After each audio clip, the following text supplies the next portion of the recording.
Bismillahirrohmanirrohim. Assalamualaikum warahmatullahi wabarakatuh. Saya Salwa Nur Halifah dari Ilmu Hukum C semester 5, Fakultas Syariah dan Hukum, UIN Sunan Gunung Jati Bandung.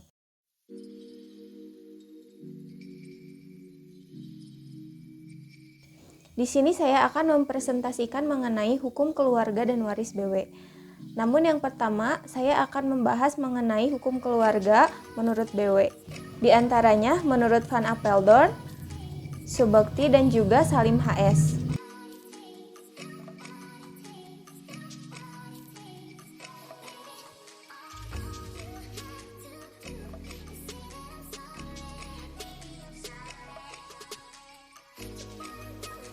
Pengertian hukum keluarga menurut Van Apeldoorn, hukum keluarga adalah peraturan hubungan hukum yang timbul dari hubungan keluarga.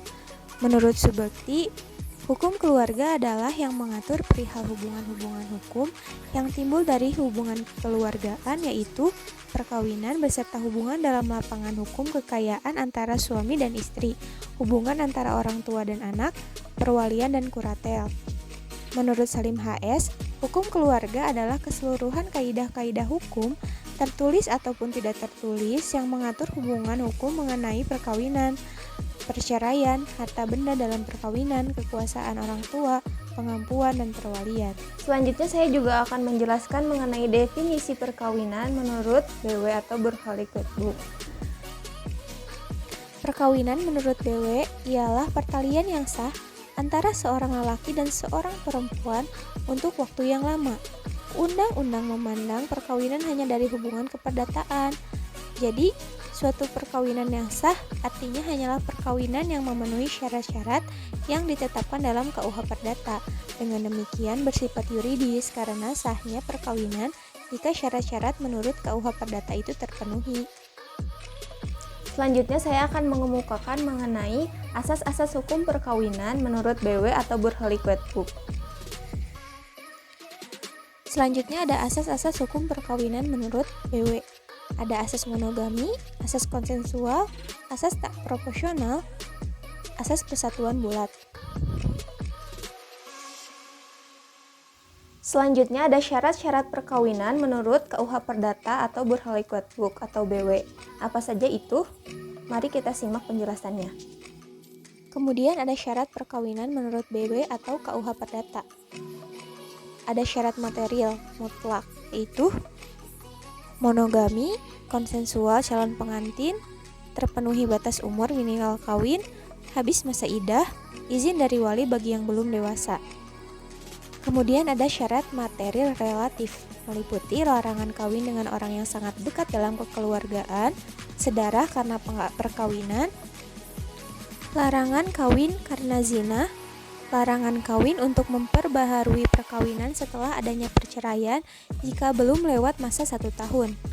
Kemudian ada syarat formal, meliputi pemberitahuan tentang maksud kawin dan pengumuman maksud kawin, syarat-syarat yang harus dipenuhi bersamaan dengan berlangsungnya perkawinan. Selanjutnya adalah pencegahan dan pembatalan perkawinan menurut KUH Perdata atau BW. Mari kita simak penjelasannya berikut ini. Pencegahan dan pembatalan perkawinan menurut BW atau KUH Perdata. Adanya pihak yang berwenang mengajukan pencegahan, di antaranya keluarga garis keturunan ke atas, saudara, wali nikah, pengampu, pihak yang berkepentingan, suami atau istri yang terdahulu terikat, pejabat yang berwenang. Kemudian pihak yang berwenang mengajukan pembatalan, di antaranya keluarga dalam garis keturunan lurus ke atas, suami atau istri, pejabat yang berwenang selama perkawinan belum diputuskan. Selanjutnya juga ada akibat hukum. Apa saja akibat hukum setelah terjadinya perkawinan? Selanjutnya ada akibat hukum. Yang pertama, akibat perkawinan terhadap diri sendiri. Adanya hak dan kewajiban suami istri dalam pasal 103 KUH Perdata harus setia mensetiai dan tolong menolong. Kemudian, dalam pasal 105 KUH Perdata, suami adalah kepala rumah tangga. Suami wajib memberi bantuan kepada istri atau mewakili istri di pengadilan. Suami harus mengemudikan urusan harta kekayaan milik pribadi istrinya. Suami harus mengurus harta kekayaan sebagaimana seorang bapak rumah yang baik dan bertanggung jawab atas segala kealpaan dalam pengurusan tersebut. Suami tidak diperbolehkan memindah tangankan atau membebani harta kekayaan tak bergerak milik istri tanpa persetujuan istri. Pasal 106 KUH Perdata, istri harus tunduk dan patuh pada suaminya. Lalu pasal 107 KUH Perdata, suami wajib menerima diri istrinya dalam rumah yang didiami. Suami juga wajib melindungi dan memberi apa yang perlu dan berpautan dengan kedudukan dan kemampuannya. Kemudian pasal 108 KUH Perdata, istri tidak berwenang untuk bertindak dalam hukum. Selanjutnya pasal 110 KUH Perdata, seorang istri tidak boleh menghadap di muka hakim tanpa bantuan suaminya.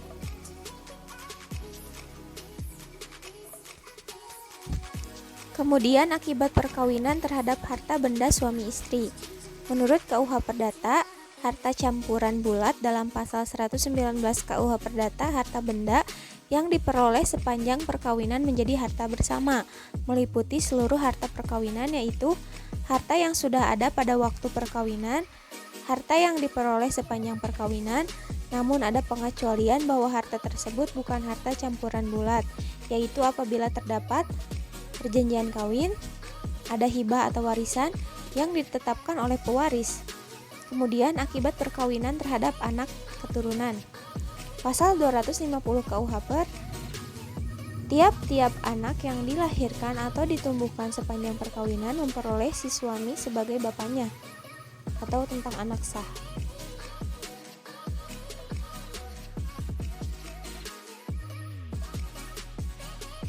Kemudian ada akibat perkawinan yang lain mengenai hubungan darah, yaitu anak terhadap orang tua. Anak yang sah mempunyai hubungan darah yang sah baik dengan ayah maupun ibunya. Anak terhadap ibunya. Menurut KUH Perdata, anak di luar kawin baru mempunyai hubungan darah dengan ibu apabila sang ibu mengakuinya. Anak terhadap ayahnya. Menurut KUH Perdata, seorang anak luar kawin baru mempunyai hubungan darah dengan ayahnya kalau sang ayah mengakui secara sah. Selanjutnya adalah pencampuran perkawinan dan juga putusnya perkawinan menurut BW. Apa saja itu? Mari kita simak penjelasan berikut ini. Lalu selanjutnya ada percampuran perkawinan. Perkawinan campur adalah perkawinan antara dua orang yang ada di Indonesia tunduk pada hukum yang berlainan disebabkan beda kewarganegaraan. Lalu ada putusnya perkawinan. Di antaranya karena kematian, perceraian, keputusan pengadilan. Yang pertama adalah definisi perkawinan menurut Undang-Undang Nomor 1 Tahun 1974. Definisi perkawinan menurut Undang-Undang Perkawinan Nomor 1 Tahun 1974, perkawinan adalah ikatan lahir batin antara seorang pria dengan seorang wanita sebagai suami istri dengan tujuan membentuk keluarga atau rumah tangga yang bahagia dan kekal berdasarkan ketuhanan yang Maha Esa. Yang kedua ada asas-asas hukum perkawinan menurut Undang-Undang Nomor 1 Tahun 1974. Mari kita simak penjelasannya sebagai berikut ini. Kemudian asas-asas hukum perkawinan menurut Undang-Undang Nomor 1 Tahun 1974, diantaranya ada asas monogami dan poligami, asas konsensual, asas proporsional, dan asas harta benda dan pribadi. Kemudian selanjutnya adalah syarat-syarat perkawinan menurut Undang-Undang Nomor 1 Tahun 1974. Dibagi menjadi dua, ada syarat intern dan juga syarat materi relatif. Apa saja itu? Mari kita simak penjelasan berikut ini. Syarat perkawinan menurut Undang-Undang Nomor 1 Tahun 1974, diantaranya ada syarat intern, meliputi persetujuan kedua belah pihak, izin dari kedua orang tua apabila belum mencapai umur 21 tahun, pria berumur 19 tahun sedangkan wanita 16 tahun, habis masa idah karena perceraian, atau 90 hari atau karena kematian 130 hari. Kemudian ada syarat materi relatif meliputi mengajukan laporan ke pegawai pencatat nikah, talak, dan rujuk, mengadakan pengumuman yang ditandatangani pegawai pencatat pasal 2 ayat 2. Selanjutnya ada pencegahan dan pembatalan perkawinan menurut Undang-Undang Nomor 1 Tahun 1974. Apa saja itu? Mari kita simak penjelasan berikut ini.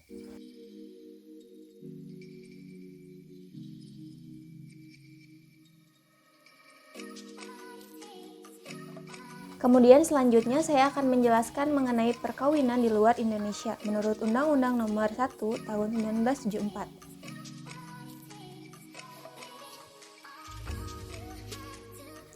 Dan yang terakhir, ada putusnya perkawinan menurut Undang-Undang Nomor 1 Tahun 1974.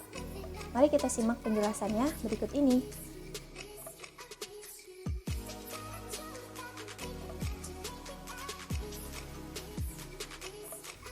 Kemudian materi selanjutnya ada waris secara teori. Apa saja itu?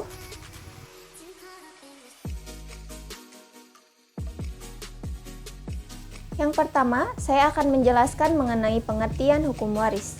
Mari kita simak penjelasannya berikut ini.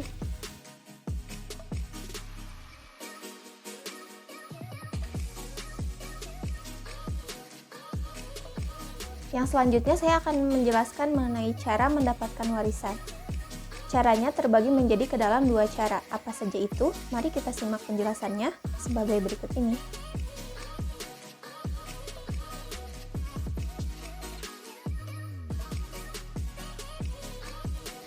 Sifat hukum waris BW menganut 3 sistem. Apa saja itu? Mari kita lihat penjelasannya sebagai berikut ini.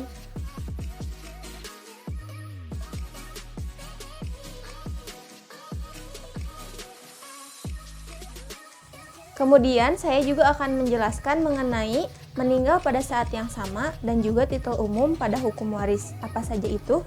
Mari kita simak penjelasannya berikut ini.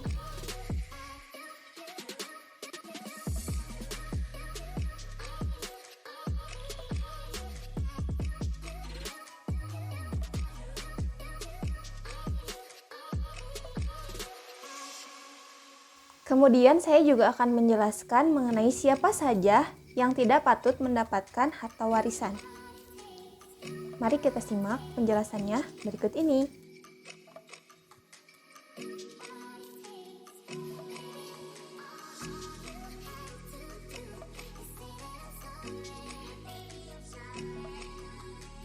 Selanjutnya ada penolakan harta warisan. Bagaimanakah itu? Mari kita simak penjelasannya berikut ini.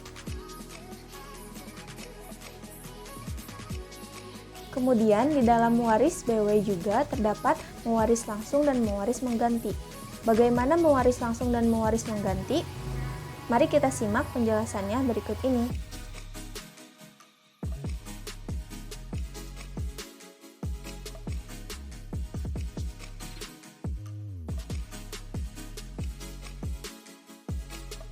Kemudian di dalam waris juga terdapat golongan ahli waris. Menurut KUH Perdata atau BW, golongan ahli waris dibagi ke dalam 4 golongan.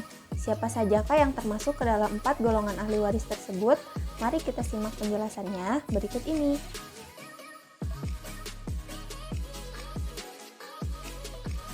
Sampailah kita pada materi terakhir, yaitu waris hitungan. Nah, di dalam materi terakhir ini, saya akan memaparkan beberapa contoh soal dari mulai golongan pertama hingga golongan keempat. Apa saja itu? Mari kita simak penjelasannya sebagai berikut ini.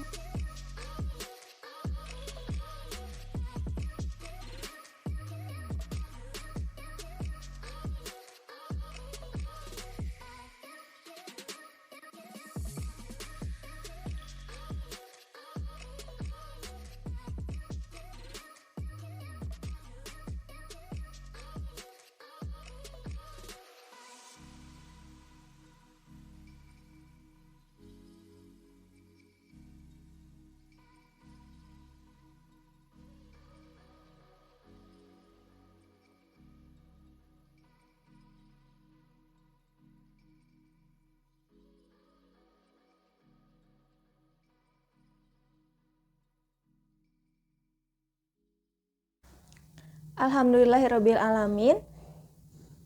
Itulah tadi pemaparan mengenai materi hukum keluarga dan waris BW. Saya mohon maaf apabila masih banyak kesalahan dan juga kekurangan. Semoga materi yang tadi saya sampaikan bisa bermanfaat untuk kita semua. Amin ya rabbal alamin. Terima kasih telah menonton video ini. Wassalamualaikum warahmatullahi wabarakatuh. 'Cause we lost the sunlight, but we lost each other. 내게 전해드렸죠.